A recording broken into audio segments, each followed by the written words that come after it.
Hello, my name is Daniel Hodap, and today we have another session with our host Gabriel Lugu, and we are talking about session number 10. Hi, Gabriel.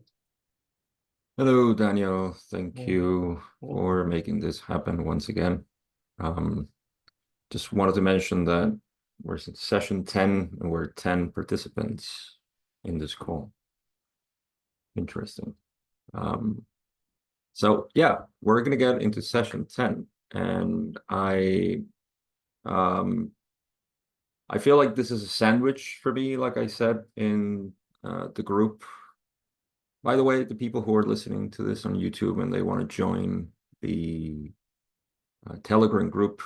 The link is always in the description, so you can join.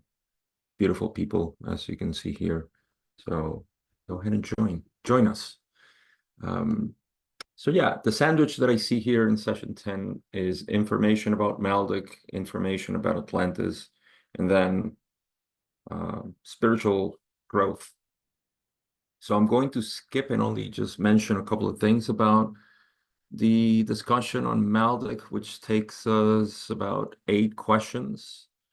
Um, I guess a brief summary of Maldek is that it was a planet in our solar system, which is now considered to be the remnants, or the asteroid belt is supposed to be the remnants of this planet. This happened about 700,000 years ago that they destroyed it, and that's why we have little fragments of it. I think somebody at some point I heard him say, and makes a little sense, that some of the comets that we have are actually the oceans of the planet. I don't know how true that is, but just wanted to throw that in as I kind of visualize the planet exploding and fragments going everywhere. Could be. In any case, this was a third density planet that exploded because of war. We get a little theme here on the solar system that we, with opposable thumbs, which seems to be a thing of our sun, our logos, um, we kind of create weapons and we take them to the utmost extent. So that seems to be what happened. I don't know what type of technology they had. They don't talk about it here. But the point is, and that's what they focus more on the history of Maldek, is to say that the entities that lived there, third density entities, they were kind of in a knot of confusion. Their souls were trapped for a long period of time, and after a while, the Confederation intervened and they were able to communicate with them, and that made them create this whole deal of coming into second density bodies here on planet Earth. I assume because at that point there wasn't a third density activated planet, but also because they decided that they didn't want to be in a third density body.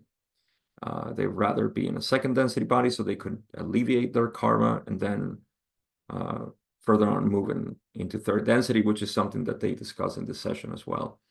They moved into third density. Some of them, or a good portion of them, already moved into third density. I guess some still remain in their second density form.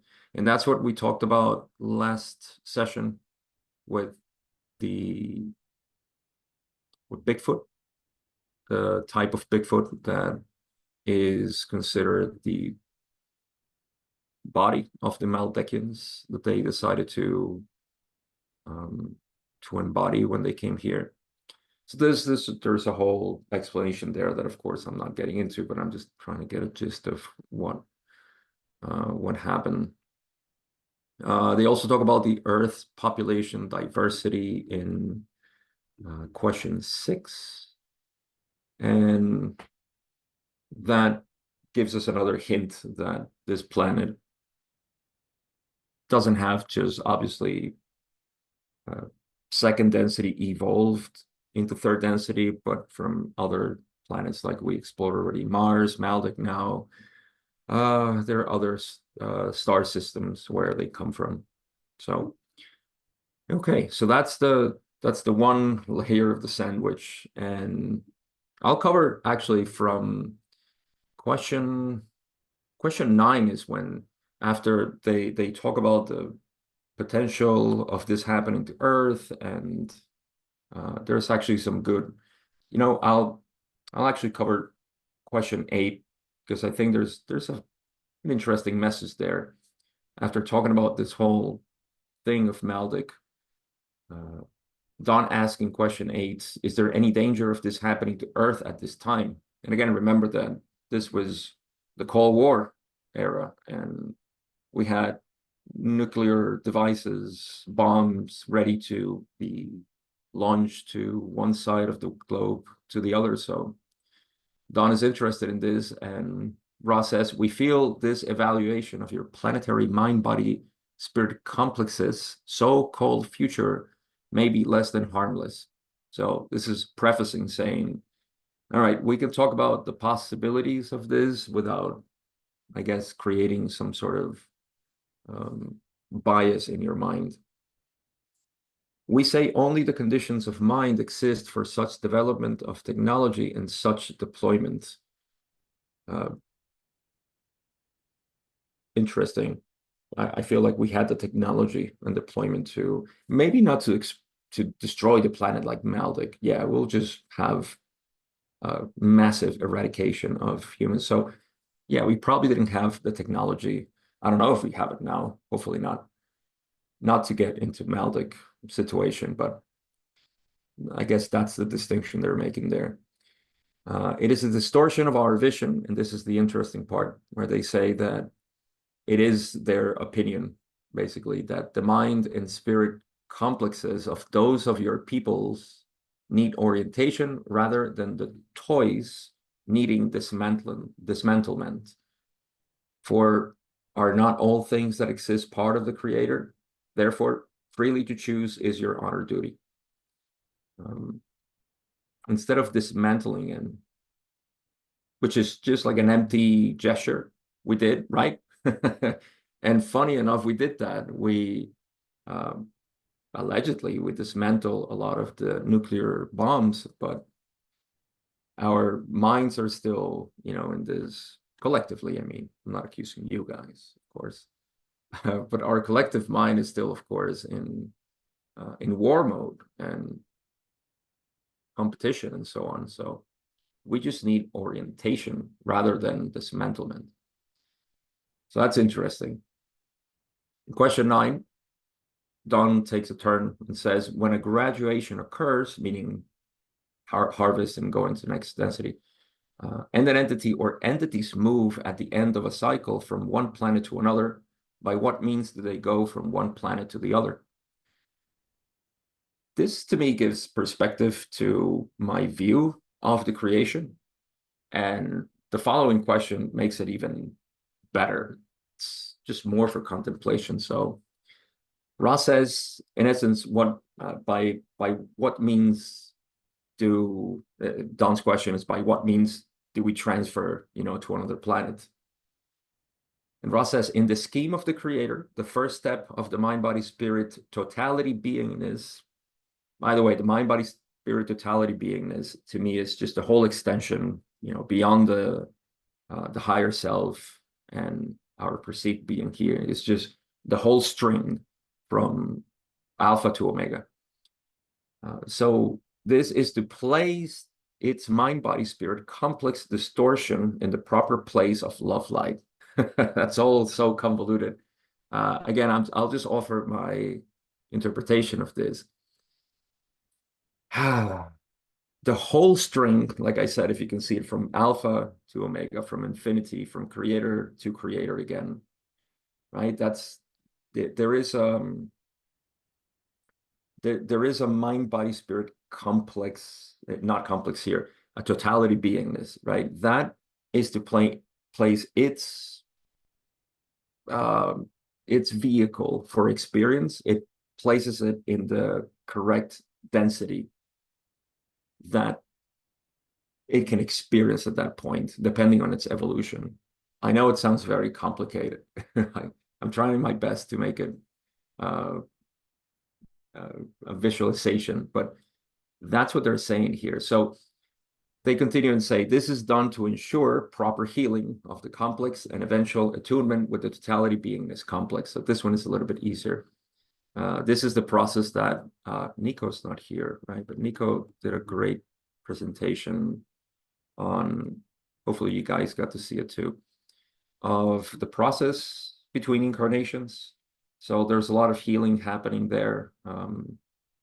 And that's what they're talking about here. Obviously, to graduate, you need to die here.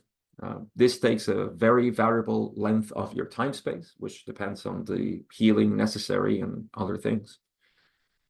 After this is accomplished, the experience of the cycle is dissolved and filtered until only the distillations of distortions in its pure form remains. This is, again, something to contemplate for those who like to study between incarnation experience. In essence, and this is something that Ross says also, that we lose, basically, just like we lose the body here, and only, let's say, I'm hesitant to call it mind, because a lot of the mind is also, and that's what I'm trying to get to. Yeah, just like we lose the body here, and there's nothing from this body that we bring over, or very little of this body. There may be an impression as to, the physique. That's a little bit more complicated, but the point is that just like we lose this body, physical, and it returns to the earth, and we don't carry anything, in the same way, Ra describes that our minds, we lose most of what we think we are from our minds, basically this image of ourselves, which to us seems to be the whole. It's almost like 95% of what we think. And yet that is absolutely nothing of what we are. So we return into a full view of what we truly are. And that's actually reflected here when, again, I'll reread it. They say, after this is accomplished, the experience of the cycle is dissolved and filtered only until the distillation of distortions in its pure form remains. So at that point is where the harvested mind, body, spirit, totality beingness evaluates the density needs of its beingness and chooses the more appropriate new environment for either a repetition of the cycle or a moving forward into the next cycle. I would think that would mean density, right? A repetition of the cycle would be third density. In our case, moving forward would be fourth density. That's what I get out of here. And that's what I said at the beginning, that the totality beingness is able to place itself in the appropriate experience. They finish saying, this is the manner of harvesting, guarded and watched over by many.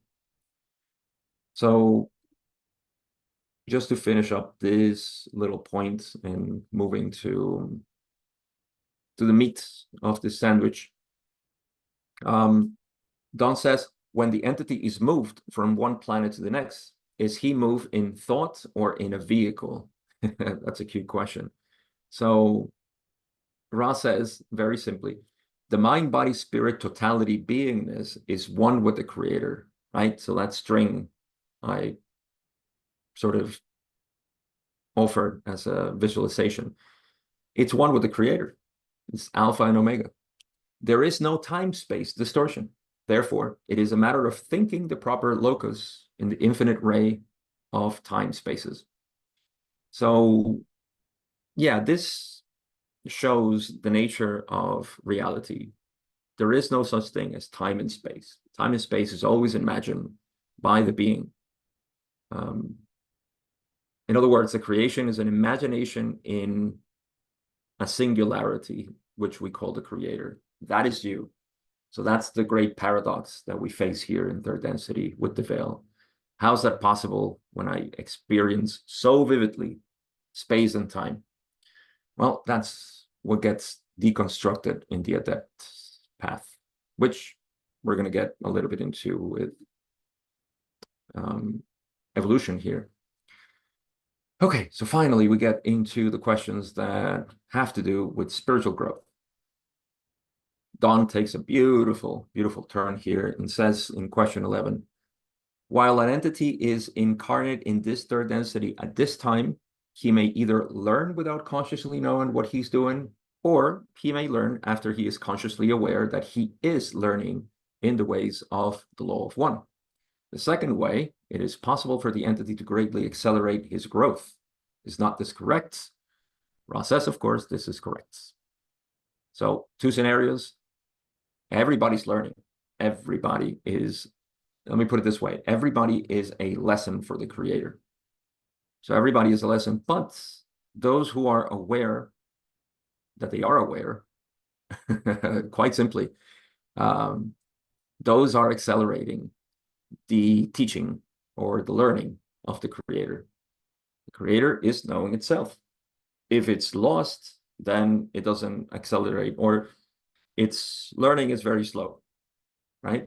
And that's still not unfavorable. It's just the nature of experience in this condition. So to accelerate this process, one must become aware of, again, I'm hesitant to say aware of the law of one because we immediately think of this material. The law of one simply represents our inner path, knowing ourselves, basically. So question 12, Don says, then, although many entities are not aware of this, what they really desire is to accelerate their growth. And it is their job to discover this while incarnate. Is it correct that they can accelerate their growth much more while incarnate in third density than in between incarnations of this density? Yes, so we kind of know this already, that we don't accelerate growth in terms of in between incarnations, but Ra, of course, says this is correct. We shall attempt to speak upon this concept. The law of one has as one of its primal distortions the free will distortion. Thus, each entity is free to accept, reject, or ignore the mind, body, spirit complexes about it and ignore the creation itself. There are many among your social memory complex distortion who, at this time space, engage daily, as you would put it, in working upon the law of one in one of its primal distortions, that is, the ways of love. However, if this same entity, the one that is already working towards the ways of love, being biased from the depths of its mind, body, spirit complex towards love light, were then to accept responsibility for each moment of the time-space accumulation of present moments available to it, such an entity can empower its progress in much the same way as we describe the empowering of the call of your social memory complex distortion to the Confederation. That's a mouthful, so I'll go little by little. First, Don's question. Everybody desires to accelerate their growth. And our job is to discover this while we're here. In other words, to have a spiritual awakening and actually seek. So, yeah, the rest of his question is that we can accelerate our growth here. Ra says not only that obviously that's correct, but they're going to expand a little bit more. And notice how they say that the first thing is that we have free will. Or rather, the creator has free will. That free will distortion, by the way, is a consequence of the veil of forgetting. Once the veil of forgetting was established, there was an extension of free will. And that means that we can imagine and create whatever we want. The conditions of our perceptions here in third density allow us to actually create the negative polarity, which is the idea that I am a separate being. This is something that I always talk about because prior to the veil, there was separation as well. In other words, separation is inevitable for us to have a creation. Use your imagination. Don't you create separation in your imagination? Of course you do. You have to segment things. You have to define and delineate things, right? You want to make a mountain, a river, you're creating space, you're creating separation. So separation is the nature of reality. However, is when we believe that we are that separation where we get into trouble. So that's the free will distortion. That's why every entity is free to accept, right? Everybody else, every other mind, body, spirit complex, reject or ignore. Those are the three things, right? Accept, positive path; reject, negative path, as I read it. Ignore would be the sinkhole of indifference that Ra calls.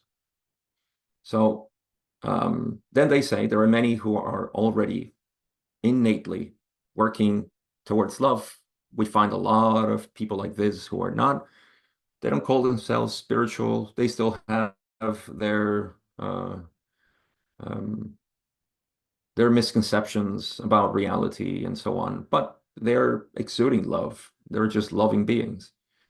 So Ra says, if this entity, who is already naturally a loving being, could become aware, in essence, and accept responsibility for each moment of their present, then they can empower their progress the same way that, as we'll get here, is the same thing we discussed in session something, 6, 7, whatever it was.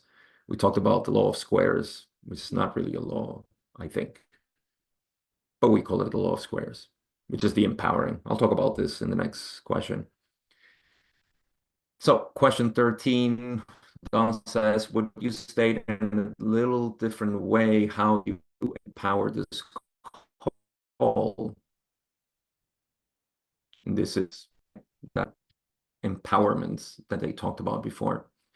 They say, we understand you to speak now of our previous information. The call begins with 1. This call is equal to infinity and is not, as you would say, counted. It is the cornerstone. The second call is added. The third call empowers or doubles the second, and so forth, each additional caller doubling or granting power to all the preceding call. Thus, the call of many of your peoples is many, many powered and overwhelmingly heard to the infinite reaches of the one creation. When I reread this, first of all, this is the formula mathematical, or the mathematics of it is 2 people, I think, equals or empower to 4. 3 is doubling 4, so that would be 8, and then it goes to 16 and so forth. It just keeps doubling for each additional individual. So somebody wants to make the math for us 13 here, go ahead. It's not so difficult, actually. You won't get such a big number, but still, it's a big number. Actually, I think it is huge. I don't know. Anyhow, yeah, so when I reread this, I had this moment where I thought, like, imagine the universe as being the body, right?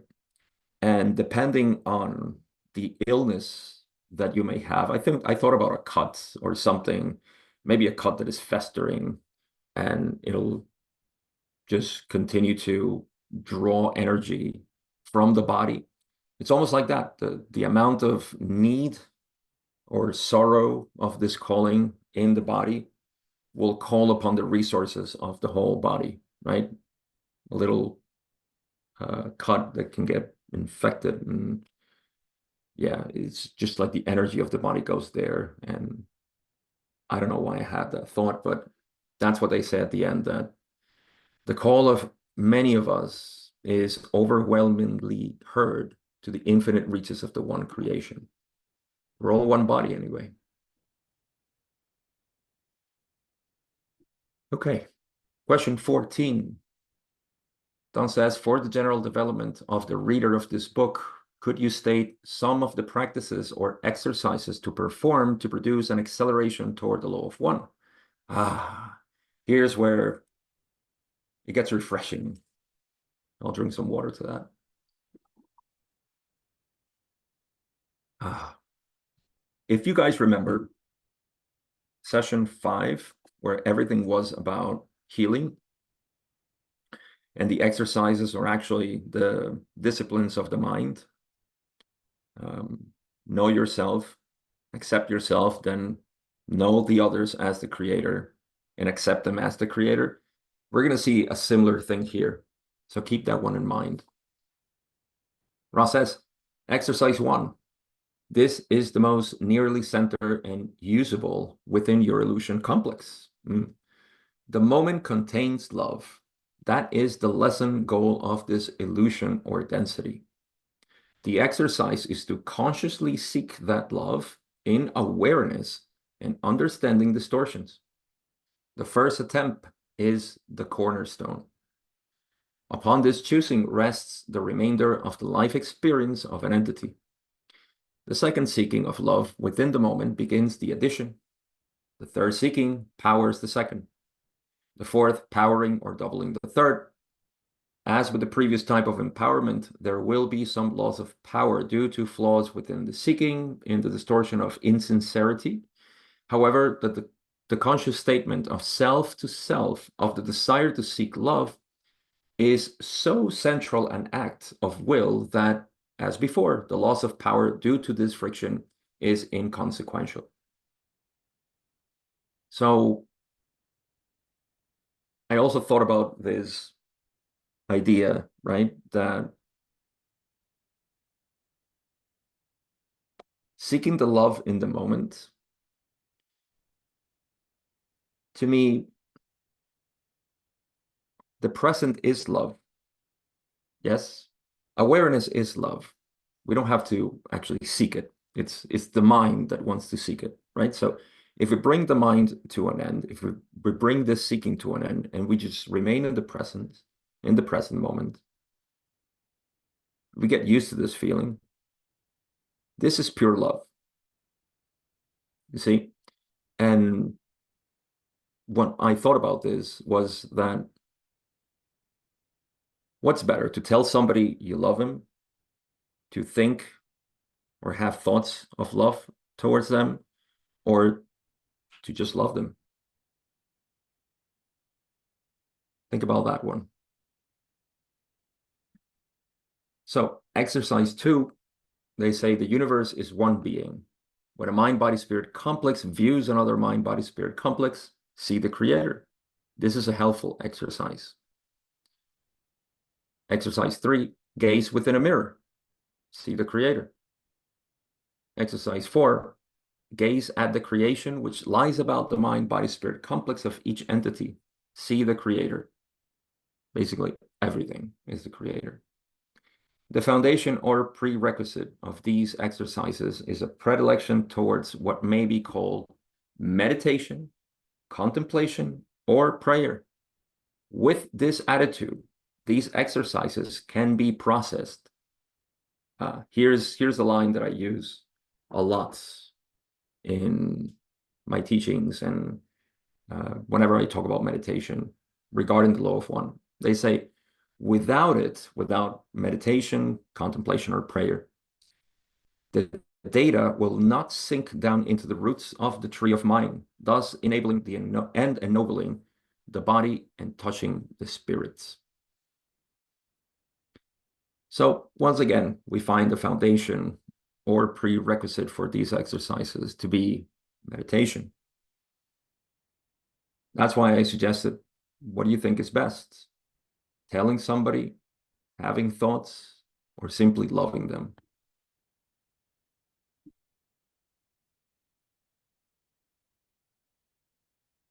This is actually all I have for today. The next one is about Atlantis and Lemuria. I won't get into that unless you guys want to, and I'll just leave it open for you, to you guys. I'll mention that at the end, there is a distinction that got me the first time I read The Law of One, and after that, it became much more clear. And that is the term galaxy as they use it. Very confusing at the beginning. But they call galaxy our... It's strange because, again, they say, I'll just read this part. In question 16, Don says, I have only one other question. I would like to have brief information of the word you use, galaxy. So Ross says, we use the term known to your people by the sound vibration complex galaxy. We accept that some galaxies contain one system of planetary and solar groups, others containing several. However, the importance of the locus in infinite time-space dimensionality is so little that we accept the distortion implicit in such an ambiguous term. So Don says, then would 9 planets in our sun we have here in our system, would you refer to that as a solar galaxy? And they would say no. So I think there's another part, forgive me because I don't have it right in front of me, but I think they keep calling our solar system a galaxy, which kind of makes sense. We know it's a sort of holographic structure for things to be in, just like Jupiter has, I don't know how many moons at this point, but yeah, it's all like things revolving around a center, basically. But yeah, that's the one part that I would mention here that it was confusing to me, but they referred to galaxy, and I think at both things, just so you know. So yeah, I would love to end my contribution of today with that last part of the paragraph when they say meditation is the way in which we sink down the data that we process of this seeking of love down through the roots of the mind, touching intelligent infinity. That's all for me.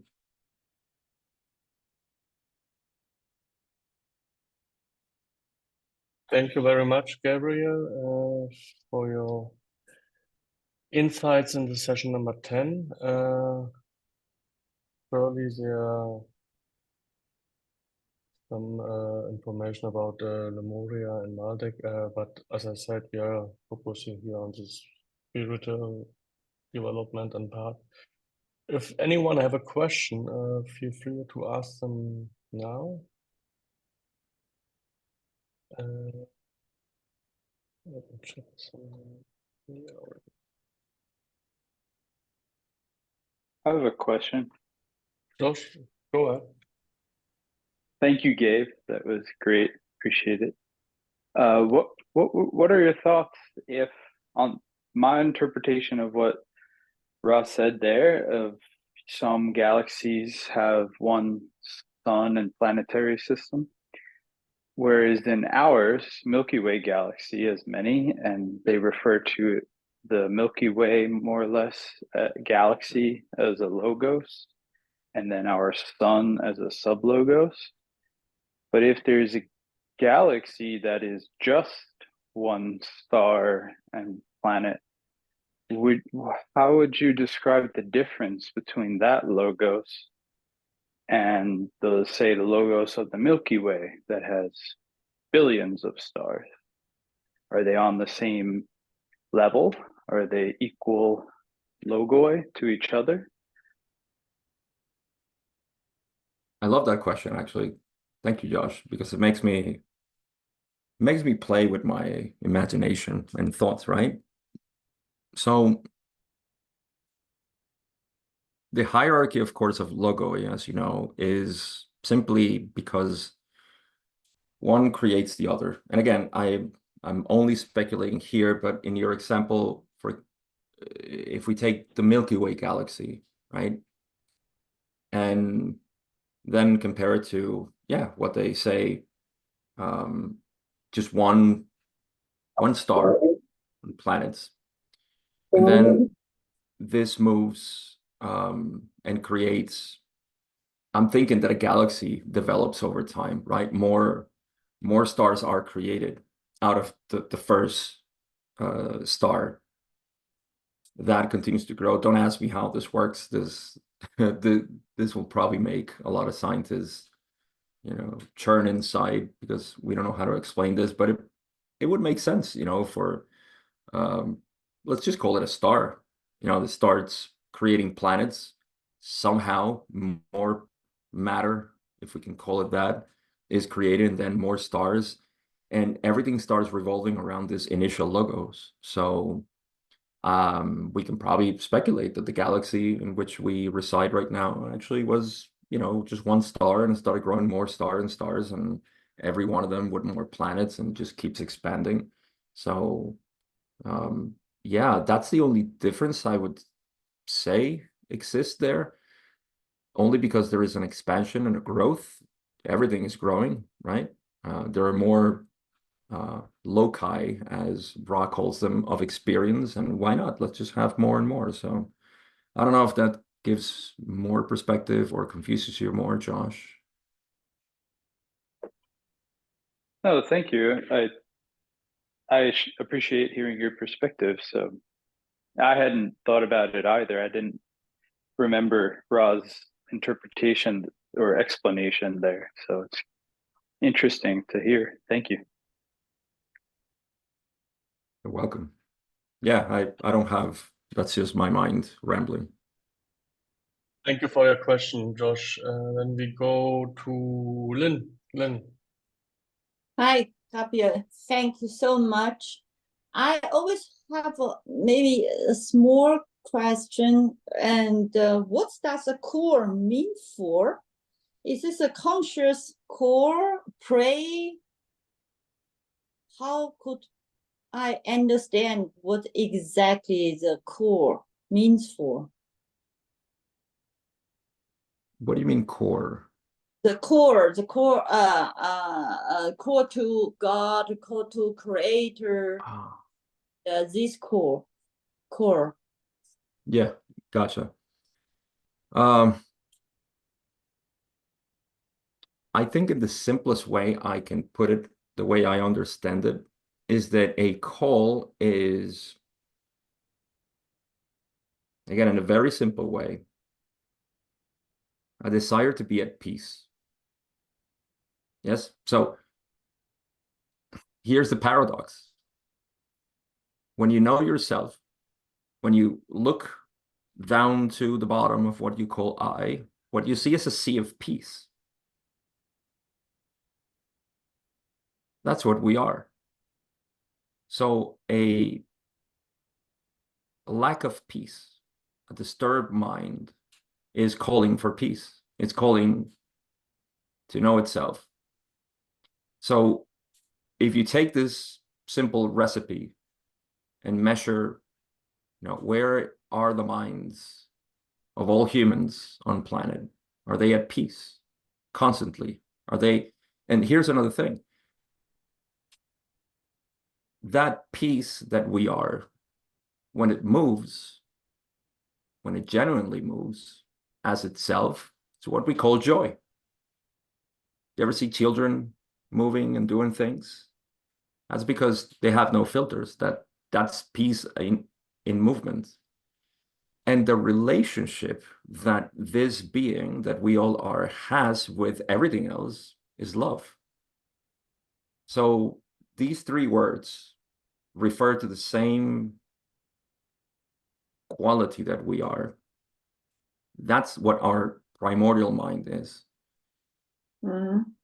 So when there is a lack of these, we tend to, I'm not going to put it too far, just there is a disturbed mind. So I think that's what a calling is.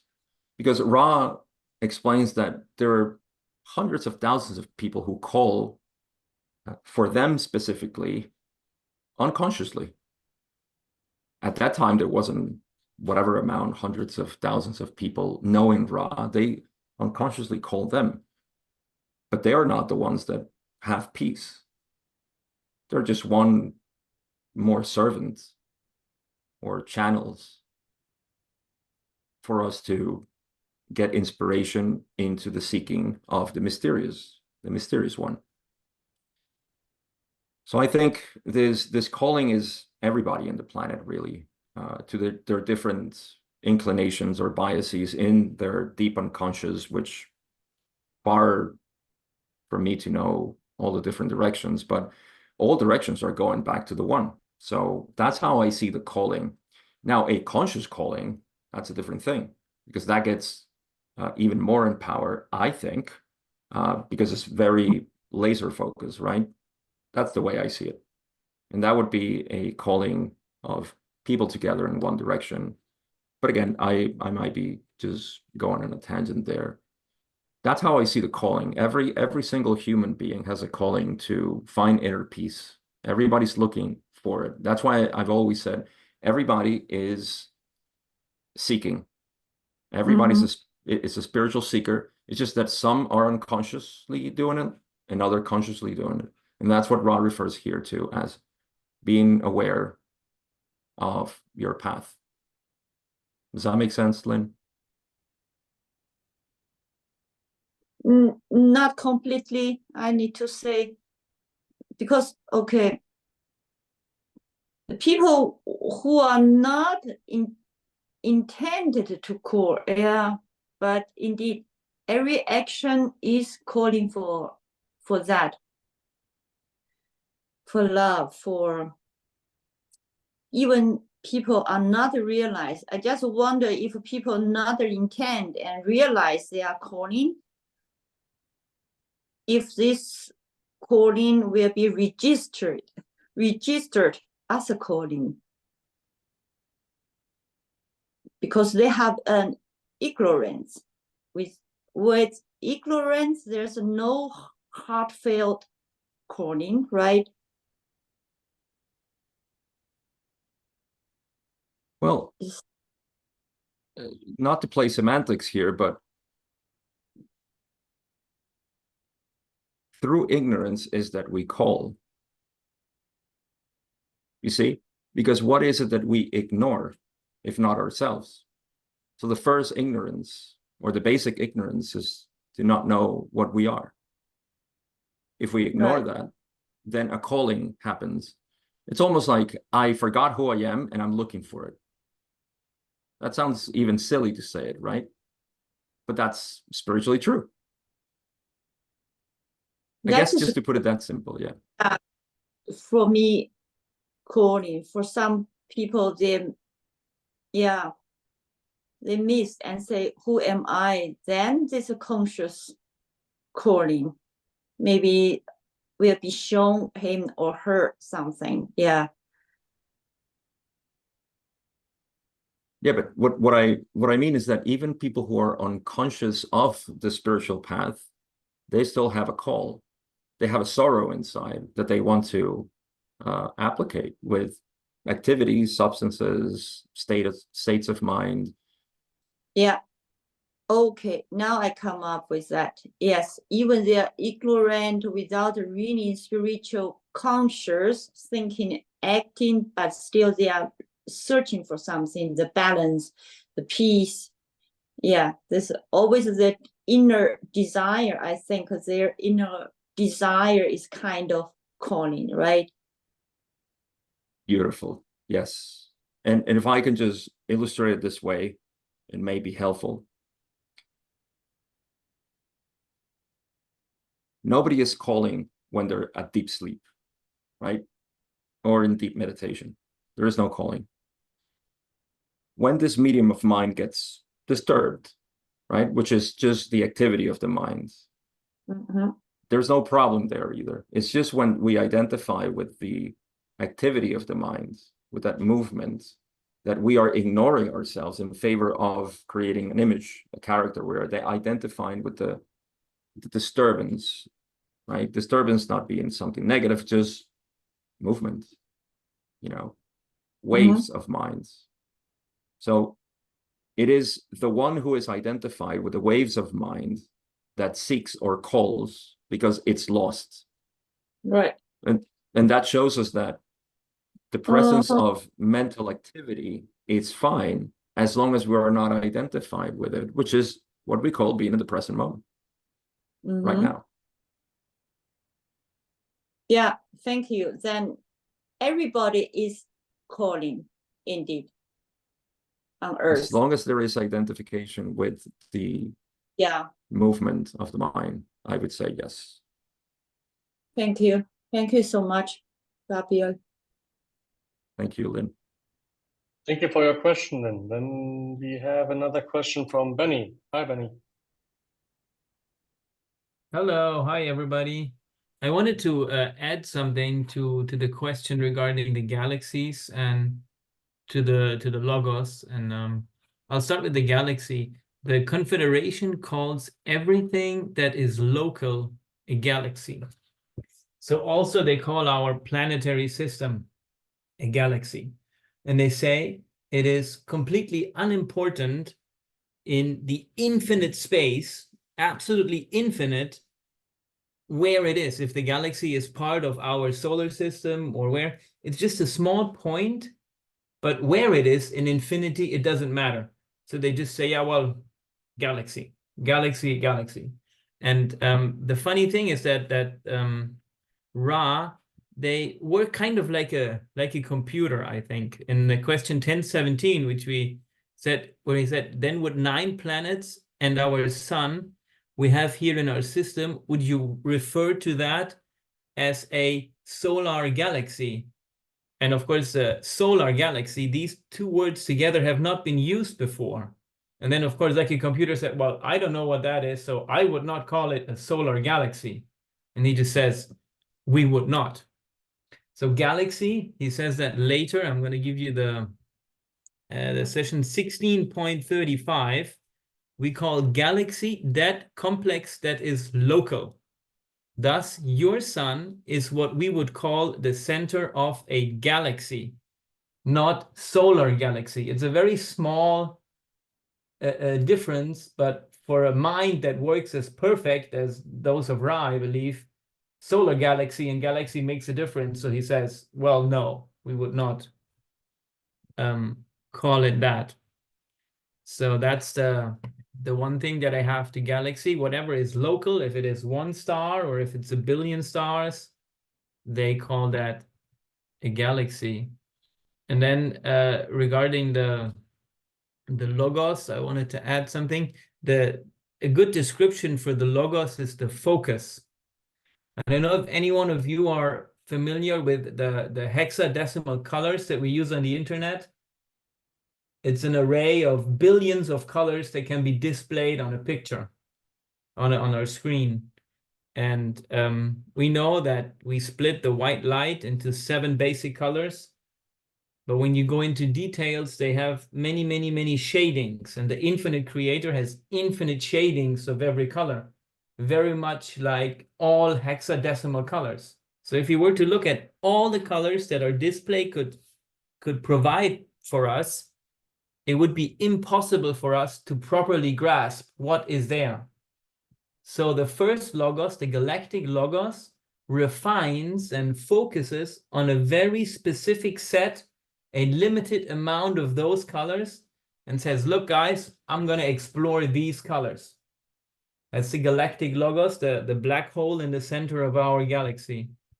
And from that galactic logos, the sublogua, like our sun, pick from those colors, again, another very specific set of other colors to say, well, out of that set that you offered me, hey, I'm going to look at all of these colors. It's just a refinement of the selection of the first galactic selection of colors.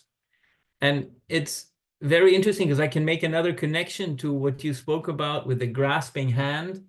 Why do we all have the grasping hand, and why is there so much war going on?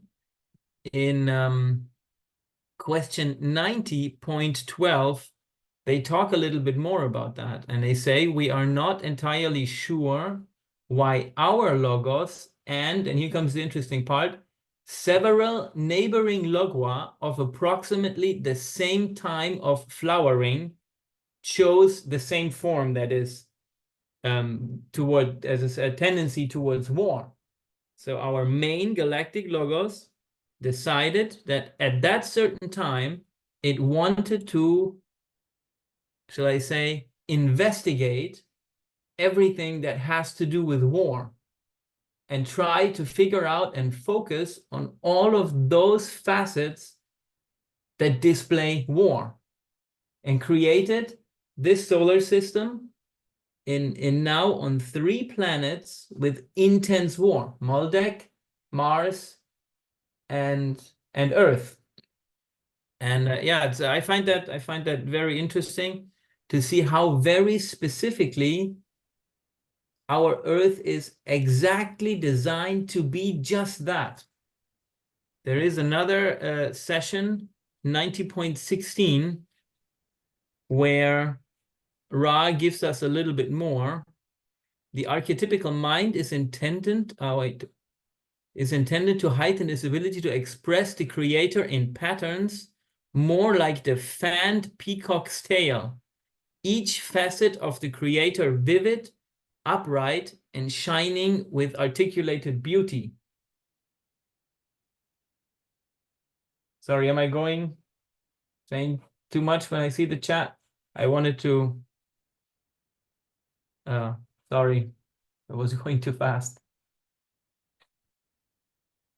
I just read the chat here. Thank you, Benny, for your deep diving into this thing. Gabriel, you want to comment something on that? No, I want to thank you, Benny. I think you, if it's for me, you can keep going. I think Andy is just integrating. She's asking where we were in general. Yeah, so you're fine, Benny. I actually appreciate your contribution and the galaxy. Thank you for clarifying that. I remember that there was at some point that that distinction. I just didn't know when. And yeah, no, if you want to keep going, go ahead. Yeah, no, what I just enjoy the idea because we, as we are positive beings, we attempt to accept everything that we discover. And the more we want to, or the more, the challenge is to be able to accept more and more and more and more parts of the creator. And I enjoy seeing the earth not as a place that is twisted and needs to be fixed. It's a place that offers a certain perspective and a certain facets and colors that might most likely not be visible on other planets in this kind of setting. So it's a very interesting and very challenging situation that allows us to accept and experience those facets in a very unique and in a very wonderful way. It would not be possible otherwise. We cannot discuss the concept of war away from the creator. It's there. It happened on several planets. Now we read that it happened even on other solar systems, or maybe even in other galaxies specifically designed to portray war. So it's not about fixing, it's about experiencing and tasting and coming to peace with this. So that was just my final point that I wanted to offer here. Thank you very much, Benny. Thank you. Is there anyone? Josh, wanted to say something? Go ahead, Josh. Yeah, thank you, Benny. That was beautiful and reminds me, we've been studying Rock Contact group on Wednesdays, and last night we read session 85, where Don, around the 80s, Don's asking Ra about the veil and what it was like in creations before the veil was put in place and other experiments, so to speak. And there was no service to self polarity before the veil. Everyone was aware that everyone was one and everyone was the creator. And once the veil was instilled with an experiment by a logoi who, took on a project of third density life, that STS, service to self path, came about as a result of implementing the veil. So it kind of makes a lot of sense to me when you said that on third density creations from logoi who implemented veil, the veil in their design, as most have, for its fruitfulness in evolution.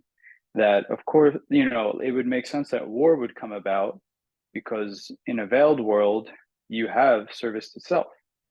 And when you mix service to self with each other, or service to self with service to others, or sinkhole of indifference, you're bound to have, confusion, arguments, fighting, battling, even up to war, due to the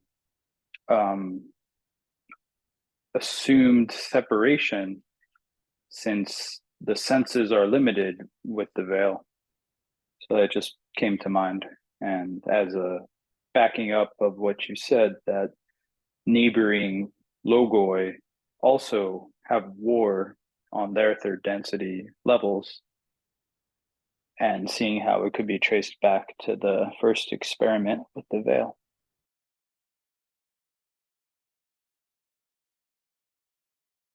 Thank you very much, Josh, for your comments on that. What a beautiful exchange today with beautiful souls. Gabriel, as I don't have any further question or raised hands at the moment, then I would ask you to give us maybe some closing words for today's session. Sure thing. Thank you, Josh, also for contributing that.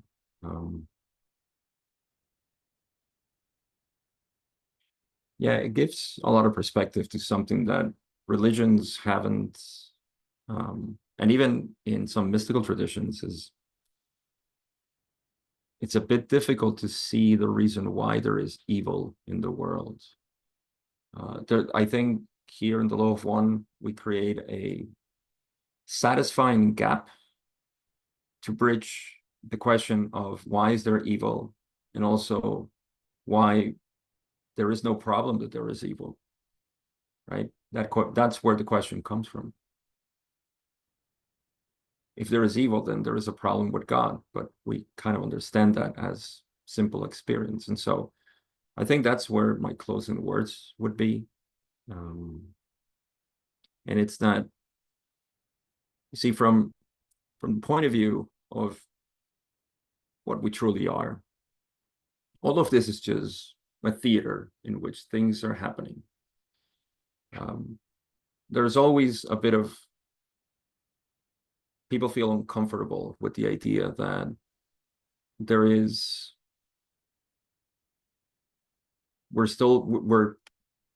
there is actual suffering, and we should attend to that. And this is not denying the existence of suffering, but rather that suffering itself, it's a product of confusion. And rather than address the suffering itself, which in some cases, of course, it's all about our discernment, we should address the confusion within ourselves. And that's the confusion that we were talking about, Lynn and I, with confusing yourself with what's happening with the experience. That's the gap that sometimes we see in mystical traditions trying to explain evil. I'm saying that in the end, nothing affects who you are, and the confusion arises as, of course it affects me, because here I am, I'm suffering. So we address that confusion, and we live more from the creator itself.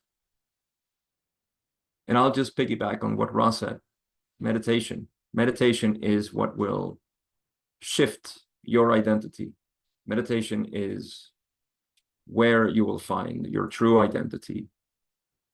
And the more you dedicate yourself to this, your true identity, you'll begin to live it more, as opposed to just trying to live it conceptually, which is the shift that needs to happen for every seeker and every student. So once again, the call is for meditation, which in its most profound way is the seeing of the self as the creator, really seeing it and abiding there. Everything else just unfolds from there. As Ross said, that's how the data will sink down into the roots of the mind, all the way down to intelligent infinity. our true self. That's all I have to say. Thank you. Thank you very much, Gabriel. It was a beautiful session, and we will continue next week with session number 11. And thank you very much for everybody who participating on this call. Thank you.